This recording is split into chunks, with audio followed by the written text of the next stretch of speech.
Let's start with the Heisman Trophy because I felt like a really great race in the Heisman Trophy, including coming down to the stretch. Now, you can make an argument that, some players or teams kind of fell off at the end and that it was anticlimactic in some ways, but I actually don't believe that was the case. So Jayden Daniels wins the Heisman, and good for Jayden Daniels, man. He was spectacular. Loved watching him play. He was electric, and in so many ways, he's the only reason why LSU had any amount of success this season. He had to overcome what was a totally inept defense at times.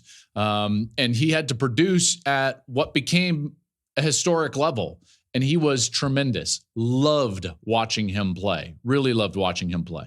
I also thought there were other viable candidates, including Michael Penix, namely. Michael Penix Jr. was phenomenal this year, and he had to be in so many respects. So as is the case all the time, I always wait, and we're supposed to as a Heisman voter, and I take it very seriously, obviously. I think it's the most prestigious individual award in American sports, pro or college, anything. It's the most prestigious individual award. It means so much. It means so much, obviously, to the person, the player, that player's family, but also the institution and the program. There are so many things that the Heisman Trophy represents, and rightfully so. And so winning this thing is a giant deal. It's a giant deal for so many people, and obviously the player at the top of that list. And so Jayden Daniels becomes a Heisman Trophy winner, and rightly so. Again, his productivity was off the charts. He had to be great in order for his team to be competitive, because there wasn't a lot on the other side of the football for the LSU Tigers. That defense was not strong, to say the least. That being said, I don't give my vote, nor any of us are supposed to give our vote until the actual ceremony takes place. And I'm always of the belief that transparency is the best way to cover the sport. That's why I will always tell you when I feel like I've made a mistake, which I've done on this show. I will always give you my 100% honest opinion. And so I threw out there on Twitter, how I voted, and you're allowed 3 votes. And my vote went Michael Penix Jr., Jayden Daniels, number 2, and number 3 was Bo Nix at Oregon. I thought that it was a phenomenal race, and that's how I voted. Now, it's interesting, and a lot of people, and this is the way that social media is, so I don't pay too much attention to this, but there were some people that were very upset that I would do such a thing, which is not vote for Jayden Daniels. There were others that were saying, well, this is absolutely correct, because they felt like Michael Penix got jobbed. And in so many ways, that's the way fans are supposed to react. So the fans are doing their job and supporting the player that they deem as either their player or the one that they're trying to support. I thought it would be interesting, though, just to walk through how I arrived at this conclusion. And again, my vote, Penix, then Daniels, then Bo Nix. Let's start with what I felt like Penix did, okay, rather than trying to knock any other players. First of all, Washington, their last 9 wins were by 10 points or less. Won all of them. This is an undefeated team, won the Pac-12, which was the deepest and best conference in America. And they did so because specifically of their quarterback play and their passing game specifically. Penix had to be great. Otherwise, they lose. Similar to Jayden Daniels, and Daniels was unable to overcome his defense, and yet Penix was able to overcome what I feel like was weaknesses around him within that program, namely, at times that defense. Now, there were a couple of games that he didn't play great.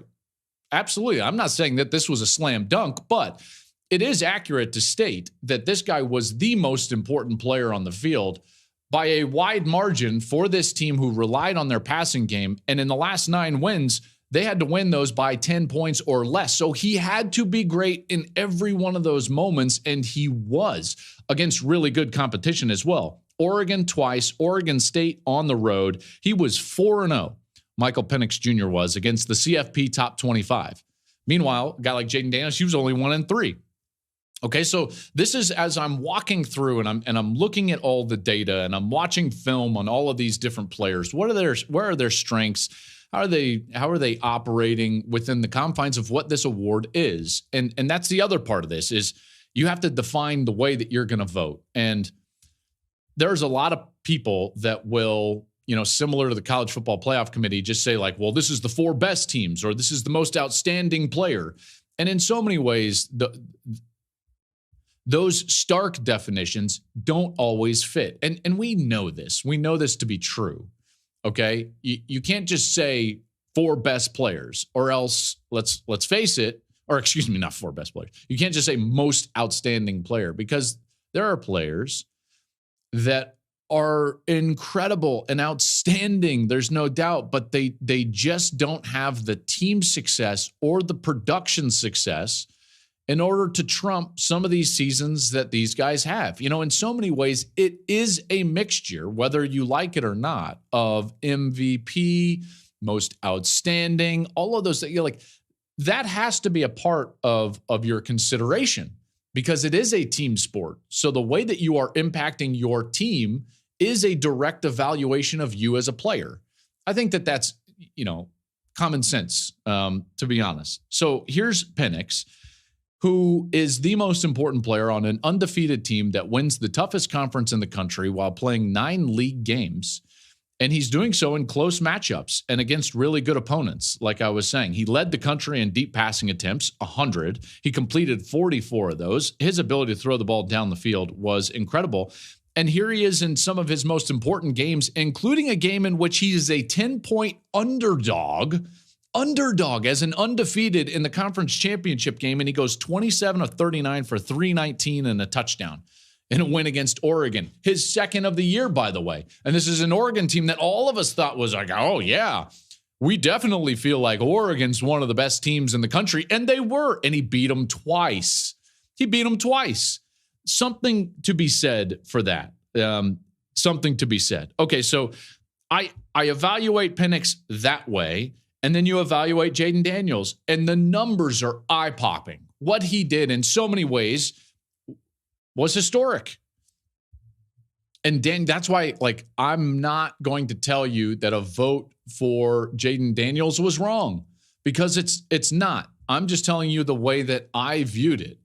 And Daniels, while his season was spectacular, there were a couple of things that drove me towards landing with Michael Penix, because of what I was just talking about, the importance of his play and the importance of his win and being an undefeated and doing what he did against great opponents, playing fantastic in his team's most important games. You're the most important player. You've got to play great when your team needs it most, and he did. And maybe that's unfair to Daniels, but let's face it, he's a 3-loss quarterback. Okay, so that's where I started, is that, okay, he's a 3-loss quarterback. And the precedent for what I would call,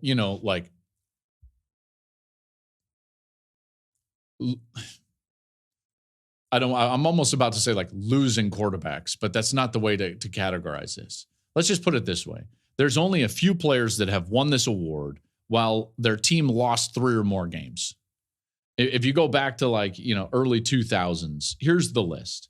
You've got 2007 Tim Tebow. His team was 9-4. You've got 2011 Robert Griffin III at Baylor. His team was 10-3. You've got 2016 Lamar Jackson. His team was 9-4. And again, Daniel's numbers are comparable or in some ways better than some of those guys. So this is not an argument of why he shouldn't have won. This is just how I landed on the ranking that I did. When I looked at those players, something stood out to me. In the case of Lamar Jackson and Robert Griffin, they either finished better as a team or right at where everyone thought that they would finish. Lamar Jackson's team at Louisville started the year 19th. They finished 21st. By the way, along the way, he beat number 2 Florida State 63-20. They lost in that incredible game to an unbelievable Clemson team who was top 5 in the country. And that was a 42-36 game. And he was putting them on par. Remember, three of their last losses happened at the end of the season, their last 3 games of the season. So for the majority of the season, he's playing in the games that are impacting the postseason. And he's doing so in an incredible rate. Robert Griffin III, his Baylor team started the season unranked, finished 13th.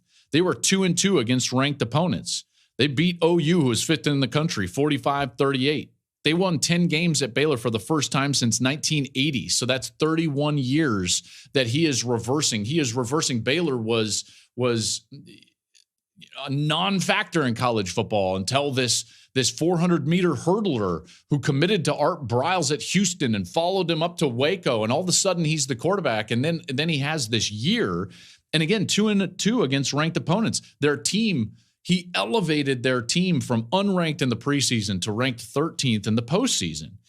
And then you get to Jayden Daniels and then his closest comparison. So again, Daniels and Lamar Jackson and Robert Griffin III, like they don't fit. They don't fit. And so you get to Tim Tebow and Jayden Daniels.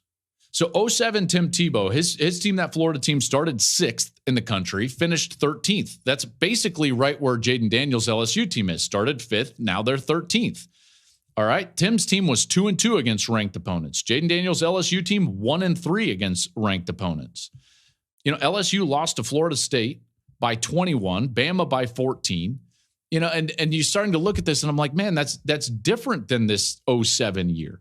I'm looking at the 07 year, and I'm like, well, wait, why did Tim win then with a 4-loss team? I get that he had incredible numbers, but like, help me out with this. And then you start to look at what was happening in 2007.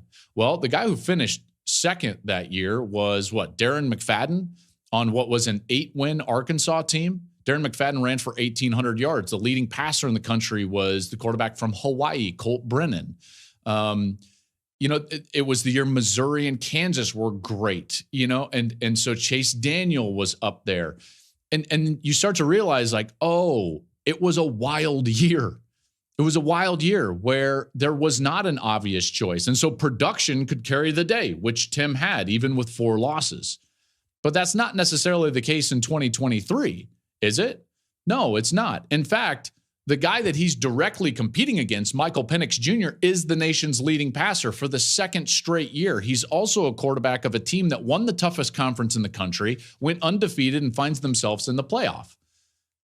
You know, so in my estimation, all you have to do is trade the logos on the helmets and trade the conferences, and I think Michael Penix walks away with the award. There's no way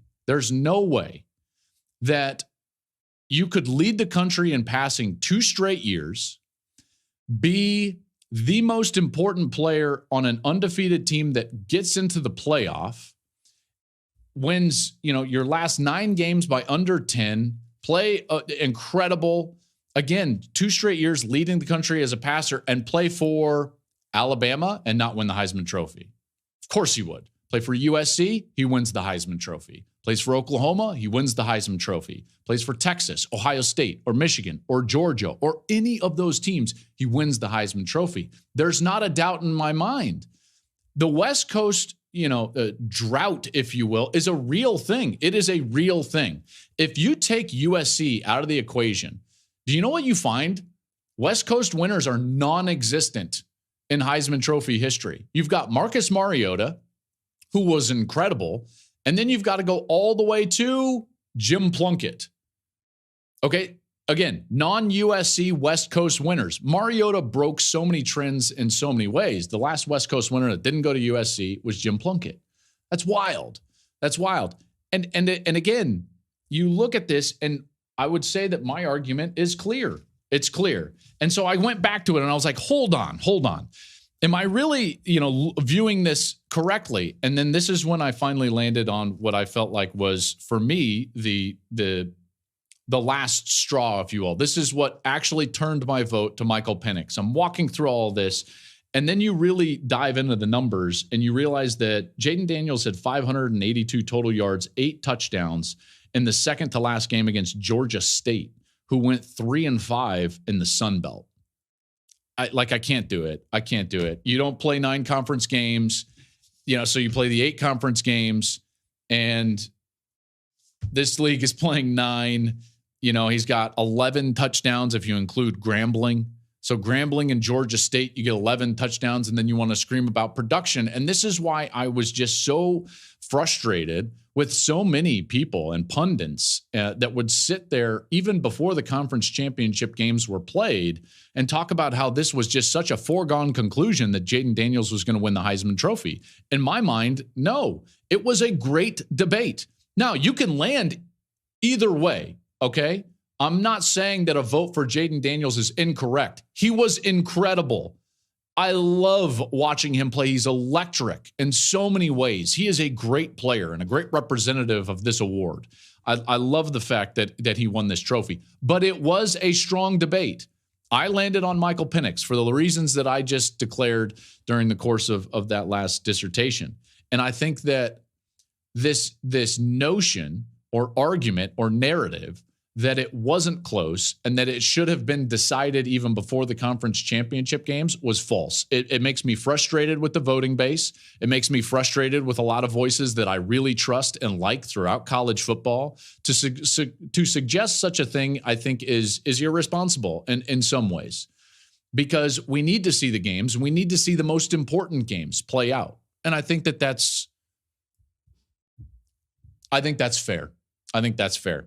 So again, congratulations to Jayden Daniels and LSU. A couple of Heismans here in the last few years with also Joe Burrow, and Daniels was tremendous. Penix was tremendous. Bo Nix was tremendous. Congratulations to Marvin Harrison Jr. on becoming a finalist. That was a great race. A great race. Thank you for watching the Joel Klatt Show YouTube channel. And if you liked this clip, make sure to like it and subscribe to the channel, and you can stay up to date on all of my college football coverage.